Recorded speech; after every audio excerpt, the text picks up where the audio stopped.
Chapter 52. Jesus is Lord. John chapter 16, verses 16 to 24.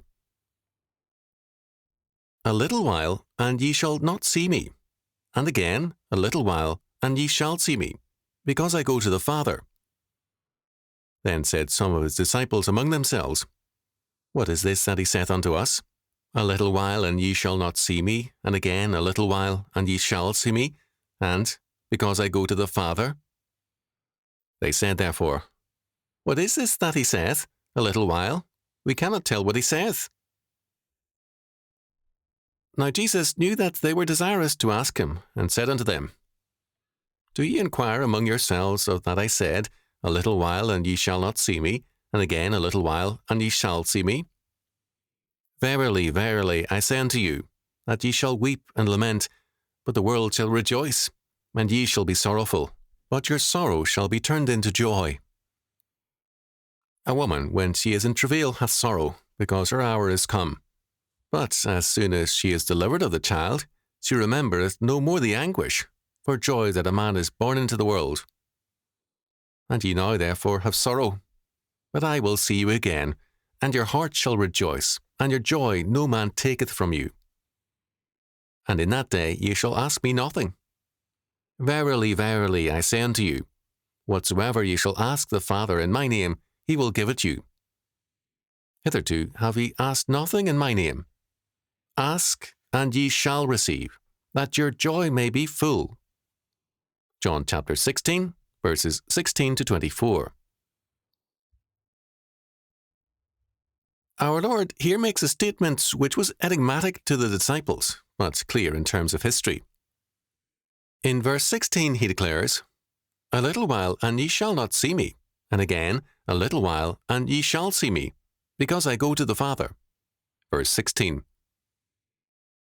Soon, after his crucifixion, resurrection, and ascension, they would no longer see him.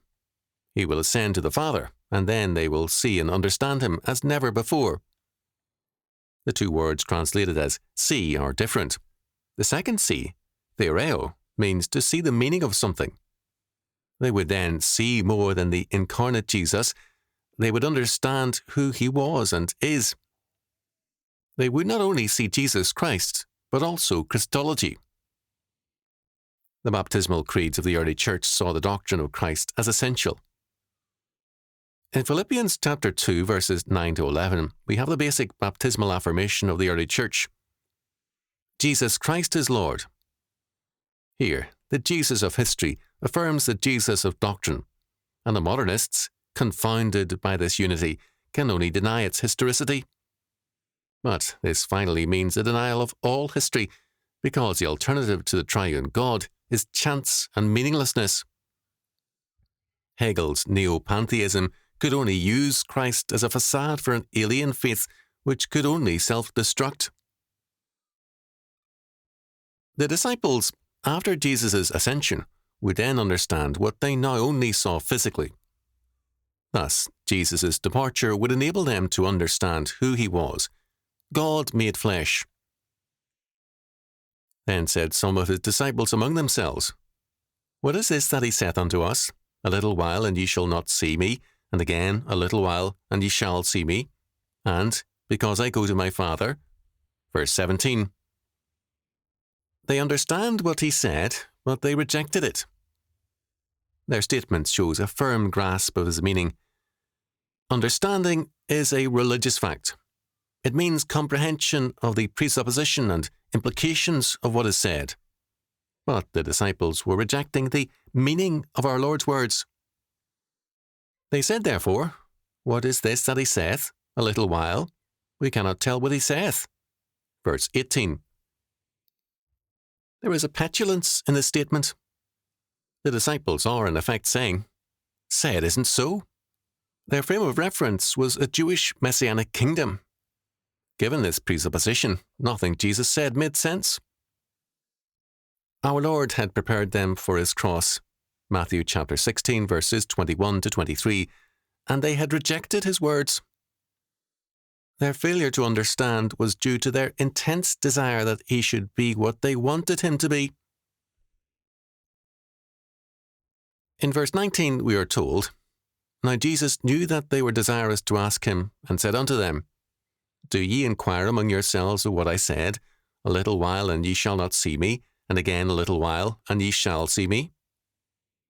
They did understand that later they would see or know who and what he was, but they were, at the least, unhappy at the thought that, at present, they did not truly know him.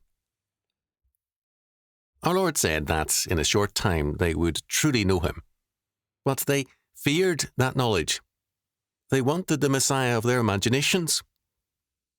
Today, many people cling to a favourite verse, which is well and good, except that too often God and Christ are reinterpreted in terms of that text and a purely personal application. This means making ourselves the principle of interpretation. In verse 20, our Lord continues, Verily, verily, I say unto you, that ye shall weep and lament, but your sorrow shall be turned into joy. The world, that is, fallen men, shall rejoice at my crucifixion, while you are sorrowful, but with my resurrection there will be a reversal, and the joy will be yours. This verse describes the reaction in our Lord's day to his seeming defeat. It also describes the attitudes of our time. The world wants to rejoice at every apparent defeat that Christ and his people suffer, and it works to ensure that defeat. But our God is in the resurrection business, and every seeming defeat becomes a triumph. The woman, when she is in travail, has sorrow, because her hour is come, but as soon as she is delivered of the child, she remembereth no more the anguish, for joy that a man is born into the world. Verse 21. Delivery is painful for a woman, but the birth of a child brings joy. What is specified here is a male child. Feminists resent such texts, but the plain meaning is that the birth of a male child meant both safety and dominion. Safety, because the future care and protection of the family was the prerogative of the male, and dominion, because a male's calling to exercise dominion would advance God's kingdom. The word translated as child is paideon, and it means strictly a child, but then anthropos, man, is used, fixing the meaning. And ye now therefore have sorrow, but I will see you again, and your heart shall rejoice, and your joy no man taketh from you. Verse 20.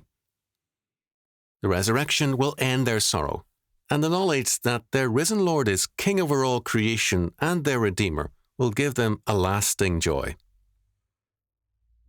In verse 23 our Lord says, And in that day ye shall ask me nothing. Verily, verily, I say unto ye, whatsoever ye shall ask the Father in my name, he will give you. To ask me nothing means that they will ask no questions and have no doubts. Ignorance and doubt will be replaced with faith and trust. Doubting questions will be replaced by the prayers of faith. Hitherto ye have asked nothing in my name. Ask, and ye shall receive, that your joy may be full. Verse 24. This echoes Matthew chapter 7, verse 7. Because they did not know him in the fullness of his office and being, they had not yet prayed to Jesus, or in Jesus' name. Now they are to pray to God through him, the intercessor, and they shall be answered, that your joy may be full, that is, completed. The meaning of these verses is that the disciples will soon know clearly who Jesus is. They will understand his relationship to God the Father, and mankind, and to history. Then their joy will be full, because they will see Christ's kingship and his kingdom as the goal of history, and Jesus as Lord over all,